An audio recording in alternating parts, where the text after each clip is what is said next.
I've opened up my heart. I'm at the start. I save the world. Hello, everybody. Thank you for being here. Special shout out right now to those of you who are watching the recorded video. We post all of my videos on 3 different platforms, on YouTube, on BitChute, on Rumble. Please subscribe to whatever platform you are watching these on and leave a comment. Love to hear your comments. And share the link far and wide too. Every speaker wants his or her words to get out to as many people as possible. We label ourselves. We label ourselves in any number of ways. We label ourselves by our gender, by our ethnicity, by our race, by our sexual preference, by our age, and of course, by our political leaning. And the ego loves us doing this because the ego has one purpose for all of this, and that's to separate us and to keep us apart from one another.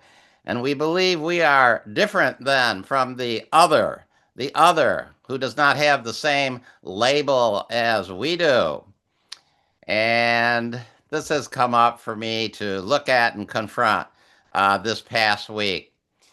You know, these labels that we have, these definitions that we have for ourselves, they're really just values that we have embraced. And A Course in Miracles tells us that we need to challenge and question all of our values.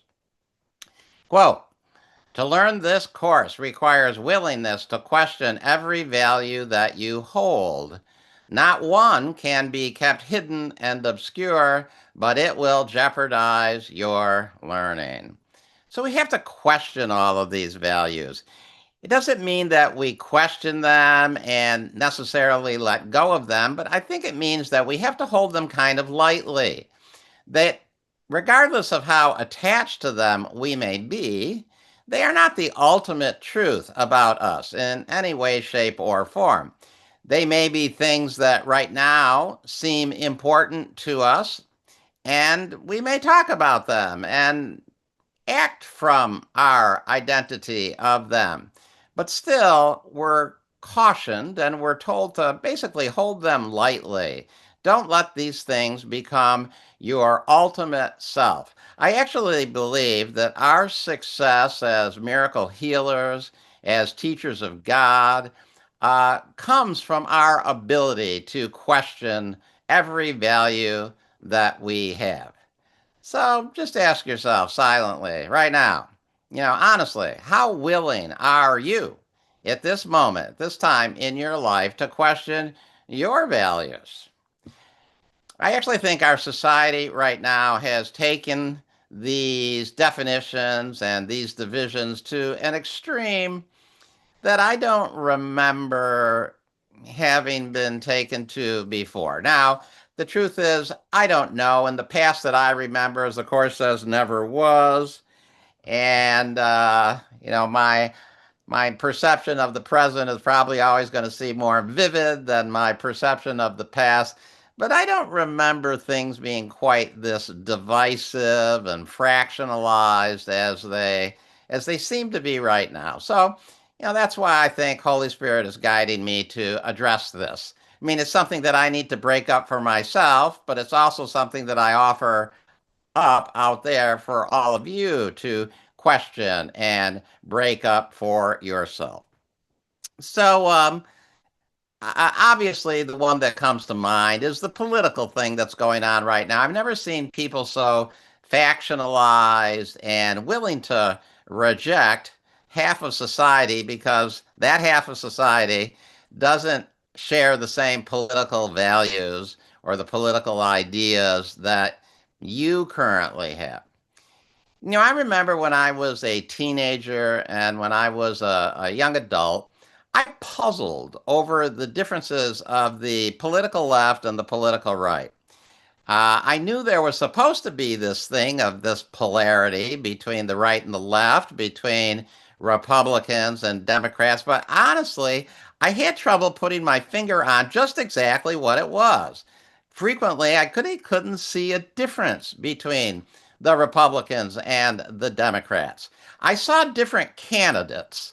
I mean, I remember when we would have a big election, when we would have a presidential election, there were different candidates, and the different candidates had different energies.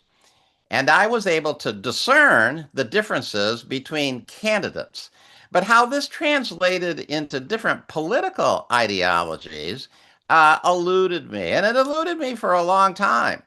It eluded me into my 20s and even, into my 30s. It made it very difficult for me to align with a political party because, I heard what they said, but it just didn't make a whole lot of sense to me. And I didn't really see it and feel it and experience it the way that people talked about it. I couldn't see the difference, really. Again, I saw the difference in particular people, but not in, the parties themselves. And actually, I think the same thing is kind of true for me today in a way, because the current Democrats seem to have embraced a lot of the values that I think actually were held by Republicans not that long ago. And vice versa is also true. The current Republicans seem to be expounding things that I heard the Democrats say not less than a decade ago. So, where is the consistency? I don't know. Um, and I actually appreciate the fact that it's a little messy for me. And maybe I don't want to clear up that mess. It helps me be a little above the fray, actually. This fragmentation into different schools of thought, into different ideologies, I mean, it is in the spiritual and the religious realm as well. Maybe you are somebody, I am, who values organized religious structures like churches. I think churches are great, actually. But maybe you're somebody who really believes that spirituality is best unorganized and unlabeled. There's this idea that has been around now for quite a while that we can call ourselves spiritual but not religious. People will say that.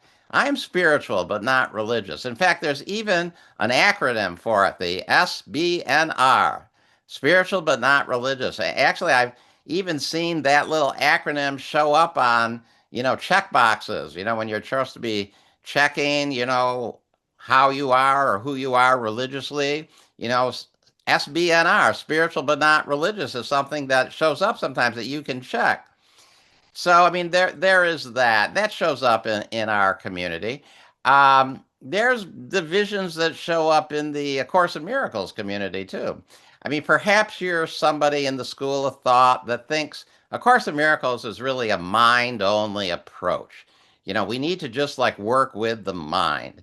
And this can get so extreme that when anybody then starts talking about anything that relates to the world or the body, the extreme mind only people kind of chastise them and tell them how wrong they are and then feel very very different from them. And there are obviously people in our greater Course of Miracles community that believe that once the physical world or bodies are even mentioned at all, that you've gotten off course, or maybe off course with a capital C.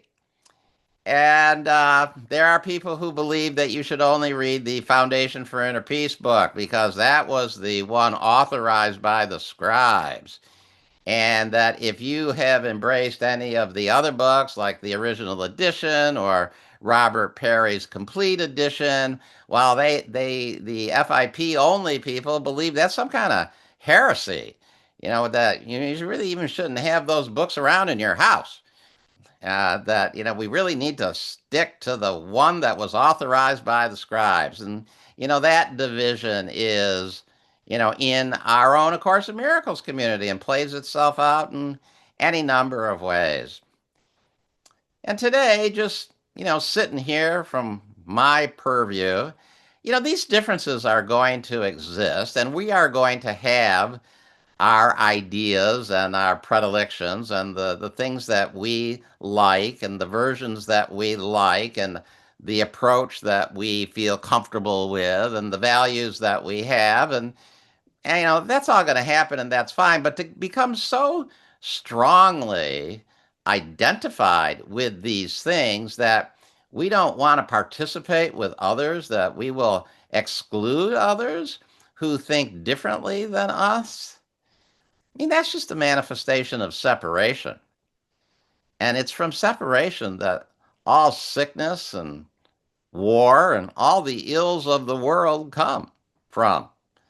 And I don't want to be any part of that. I'm okay about having my ideas, but I certainly don't want to be so strongly identified with those ideas that I would think about excluding myself from any interaction with somebody who maybe thought differently. This following quotation was actually one of the ones that Reverend Paula read. It said, "Look fairly at whatever makes you give each other only partial welcome, or would let you think that you would be better off apart." So, if we got something going on in our minds that makes us think that I can't really welcome that person or that group, yeah, look at that again. Or as the course says, look fairly at that. I mean, if it's causing you to have that kind of idea, you are not looking fairly at it. I mean, I can declare that I am not better off apart from any of my brothers and sisters in Christ. They may think differently than me, but that is never a reason to give anybody partial welcome. I don't want to give anybody partial welcome. Society doesn't need to be pulled apart right now. In fact, if anything, we need to collectively come together. And that's why I was thinking about that, great song by the Beatles, uh, Come Together, uh, when I was thinking of what I wanted to talk about this week. Come together right now, not in the future, right now. Come together right now over me. Because I'm asking you to. Because I want to come together. Because I want to join. And I don't care that we may think differently about things. That's never a reason for me to give you or anyone else partial welcome. And I'm curious about whatever thoughts you may have about things that might be different than mine. I want to understand what other people think. And that doesn't mean I have to give up the way I think about things, but can be open-minded and develop an appreciation for what other people think. Come Together is one of those iconic Beatles songs that you just mention and, people think of the Beatles. It was one of their later songs. It was released in 1969, I believe. I got a picture here of the Beatles in 1969. That's what they looked like in 1969. As those late Beatle pictures. um, so iconic. There they were, kind of almost at the end of their career. It's interesting. I mean, they were singing Come Together. They were actually kind of breaking apart at the time. And maybe that's why he was singing it. That's a song that was most a tribute to John Lennon as writing. And it's got those, very hard to understand, enigmatic lyrics.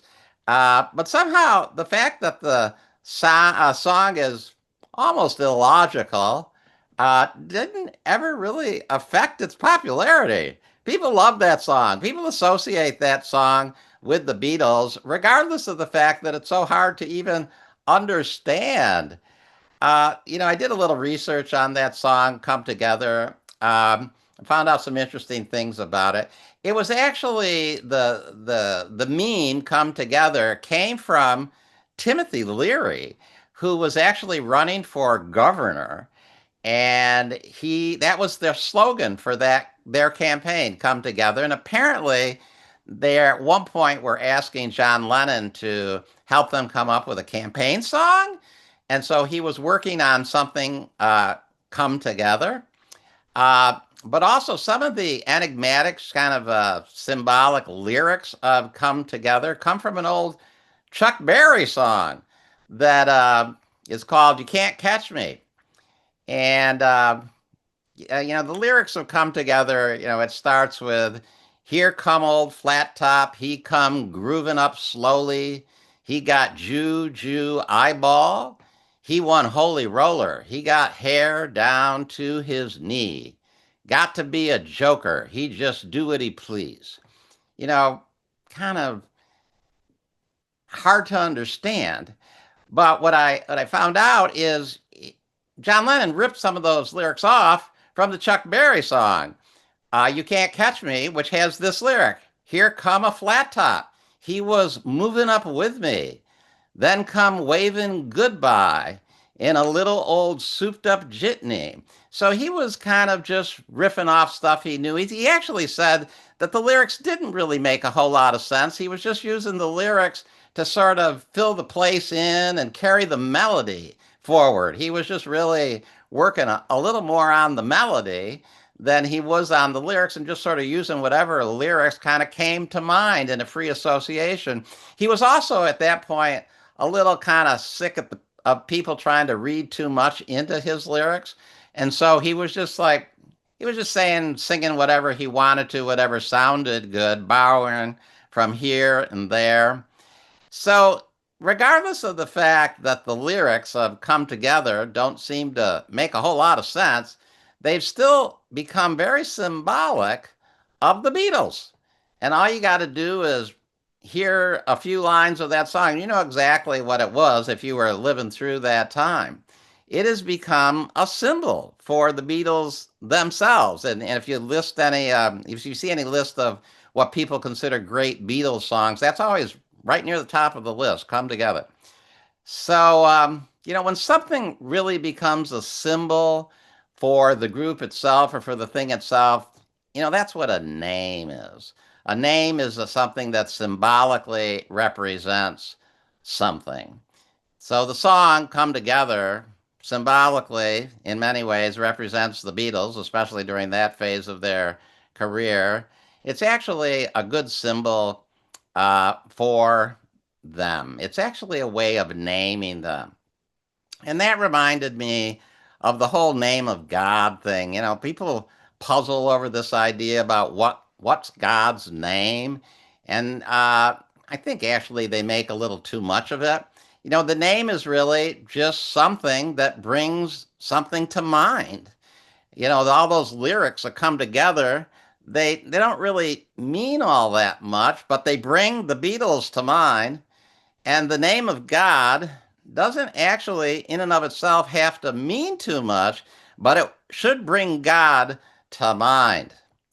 Throughout all the world's religions and spiritual practices, this idea of the name of God being kind of enigmatic and profound, that exists in a number of other faiths and traditions. It's certainly in the Jewish tradition.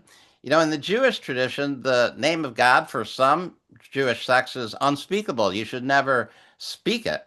And you shouldn't think of it even in your mind as a sound. That's why it is frequently written, the word God is frequently written with a G and then just a dash and a D without the O, so that you can't actually say it, so that you just look at it and you think something, but you don't actually say the sound, because they don't want a sound associated with the name of God.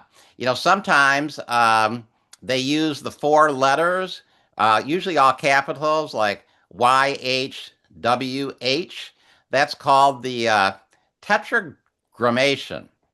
But that those four letters YHWH are used to call forth the name of God, but you don't actually say them. You just see them. Of course, that's another thing that is used to show this idea that the name is something that sort of beyond the sound, beyond the things that maybe make sense in the world. Just remember that a name is always a symbolic representation of something. And it becomes so closely associated with the thing that it represents that it brings the thing to mind. So the name doesn't have to be something in and of itself, but it is that thing which brings the thing to mind. In the Muslim faith, many Muslims don't want any visual depiction of the Muslim prophet Muhammad. And they have this idea that Muhammad should never be associated with a visual image.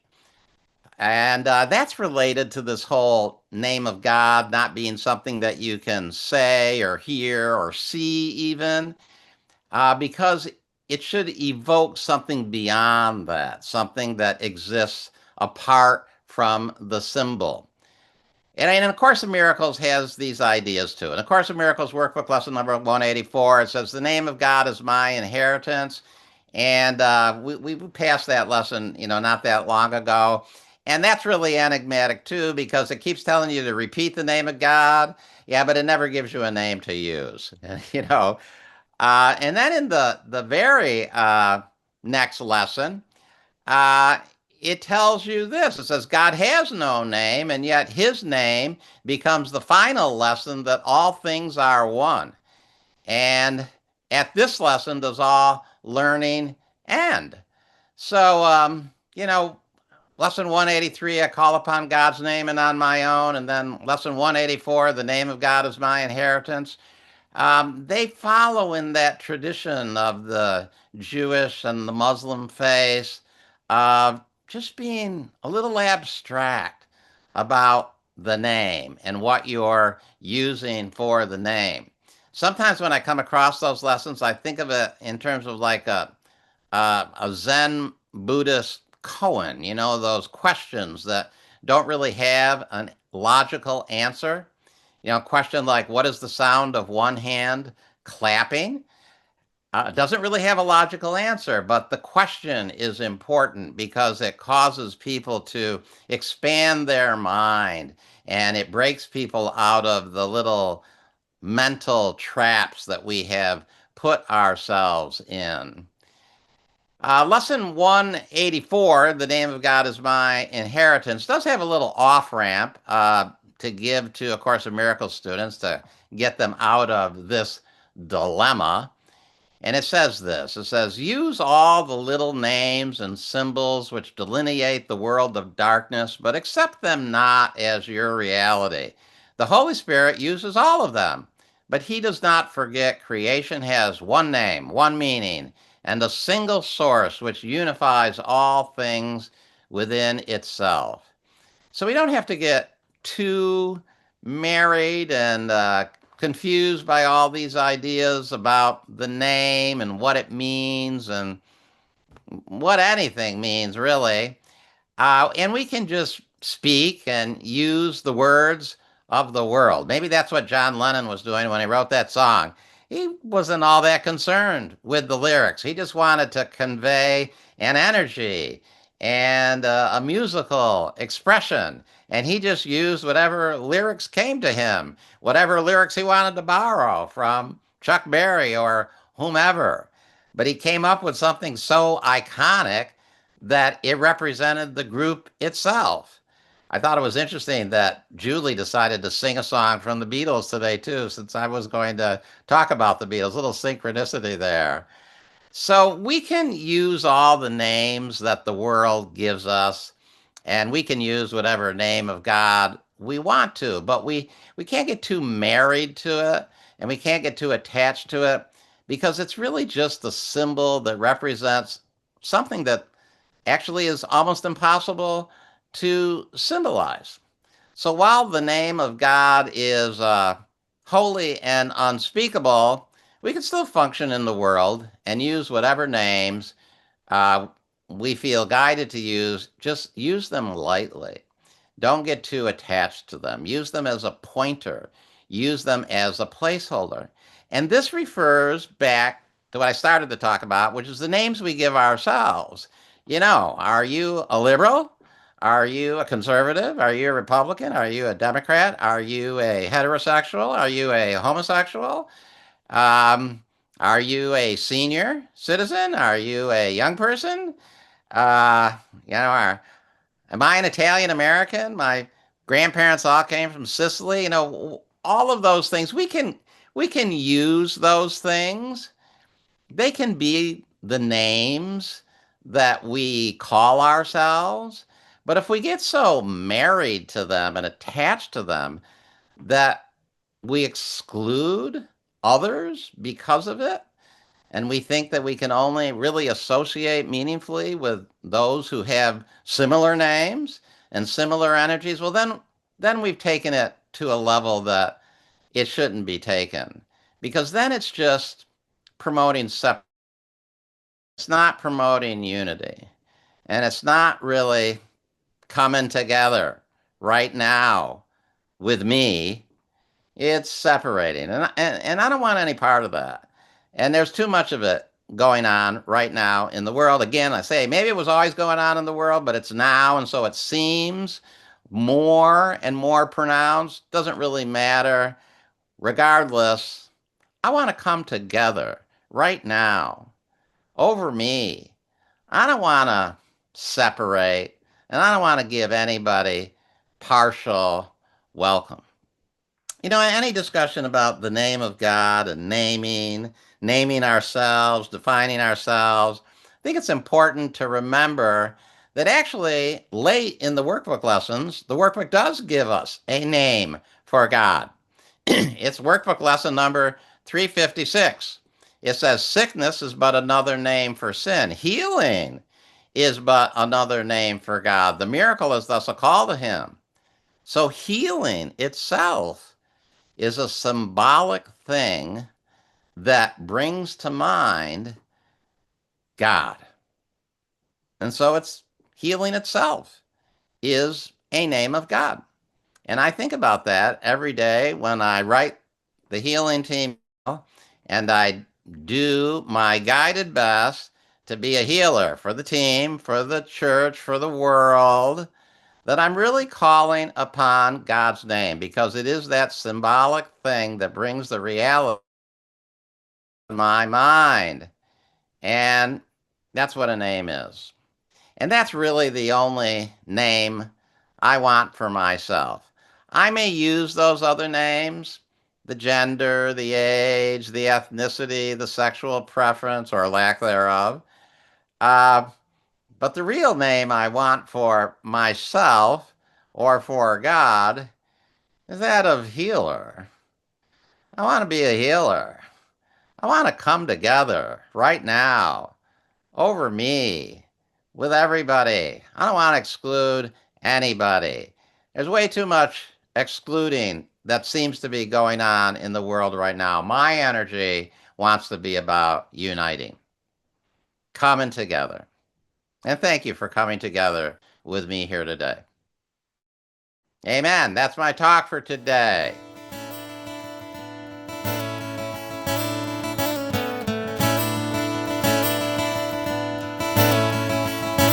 Woke up my eyes to see. Woke up my head to beat. Woke up my heart to be free. Woke up our world, you and me. I've opened up my heart, I'm at the start. I save the world, I save the world.